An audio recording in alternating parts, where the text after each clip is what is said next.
YouTube ప్రేక్షకులకి నా యొక్క నమస్కారములు. మందా తుఫాన్ కారణంగా చాలామంది ఆస్తి నష్టం, చాలా ఇళ్ళు కూడా పడిపోవడం జరిగింది.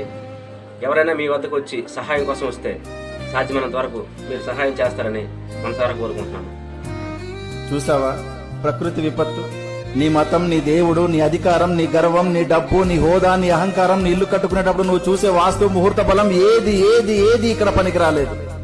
గుళ్ళు, గోపురాలు, మసీదులు, చర్చిలు దేనికి మినహాయింపు లేదు. రాజు బంటు అనే తేడా లేదు. ప్రకృతి ముందు అంతా సమానమే అన్న విషయం గుర్తుపెట్టుకో. వాస్తవానికి ఒక పేదవాడు ఇల్లు కూలితే మహా అయితే చిన్న చిన్న గాయాలు మాత్రమే. అదే ధనవంతుడు ఇల్లు కూలితే కనీసం శవం కూడా దొరకదు. ఇది గుర్తుపెట్టుకో. గట్టిగా బతికితే మహా అయితే 100 ఏళ్లు, అందులో రాత్రి రూపంలో 50 ఏళ్లు పోతుంది. మిగిలిన 50 ఏళ్లలో ఏమీ తెలియని పసితనం అంటే బాల్యంలో 10 ఏళ్లు గడిచిపోతుంది.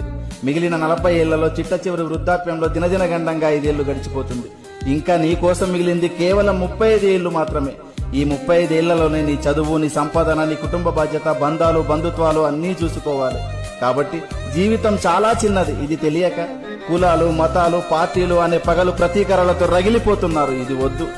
సాధ్యమైనంత వరకు నీ శక్తి మేరకు నీ సమాజానికి నీకు గుర్తుగా ఏదో ఒక మంచి పని చేసే వెళ్ళిపోదాం.